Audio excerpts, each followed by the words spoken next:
আসসালামু আলাইকুম। Food artist by Mariyam. সবাই কেমন আছেন? অনেক দিন পর হারিয়ে যাওয়া এই ভিডিওটি খুঁজে পেলাম। প্রায় আরও 3 থেকে 4 মাস আগে, আমার ঠিক করে মনেও নাই।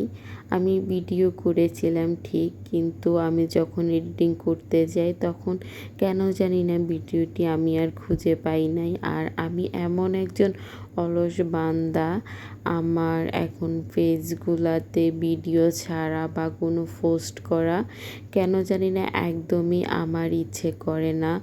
আমার যত কাজের চাপ বাড়তেছে তত আমি অলস হয়ে যাচ্ছি। ভিডিও এডিটিং করা আমার কাছে এত কষ্টের মনে হয় যা বলার বাইরে। তো ইদানিং শরীরটাও খুব বেশি খারাপ যায়।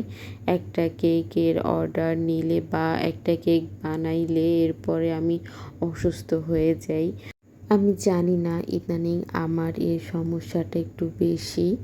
তো আপনারা যদি কেউ জেনে থাকেন যে কেন, প্রথম দিকে যখন আমি কেক বানাইতাম বাট আমার কোনো প্রবলেমই হইতো না, কিন্তু এখন অর্ডার আসলেই কাজ করতে যাব এমন সময় আমার মাথা ব্যথা শুরু হয়, আমার শরীরে বিরক্ত লাগে, কাজ করতে ইচ্ছা করে না। তো এই লক্ষণগুলো কেন বা কী কারণে হয়, আপনারা যদি কেউ জেনে থাকেন অবশ্যই জানাবেন। আর যারা কেক অর্ডার করতে চান অর্ডার দিতে পারেন, আপনাদের সাপোর্ট চাই। আপনারা যদি আমাকে সাপোর্ট না করেন তাহলে হয়তো আমি কখনোই ভালোভাবে কাজ করতে পারবো না। আর এই কেকটি ছিল অরেঞ্জ ফ্লেভারের মধ্যে 2 পাউন্ড। আপনারা তো সবাই জানেন যারা আমার নিয়মিত কাস্টমার যে আমার পেজের অরেঞ্জ কেক আর চকলেট কেক হচ্ছে সবার সবার সবার খুবই পছন্দের তালিকায়।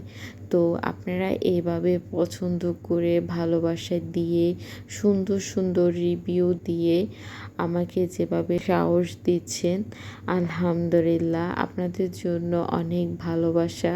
যে এইভাবে সাড়া পাবো, আপনাদের এত ভালো ব্যবহার, ভালো কথা পাবো, সেটা আমি কখনোই ভাবি নাই। আসলে শূন্য থেকে শুরু করেছিলাম, তো সেই কারণে মনের ভিতরে অনেক ভয় ছিল।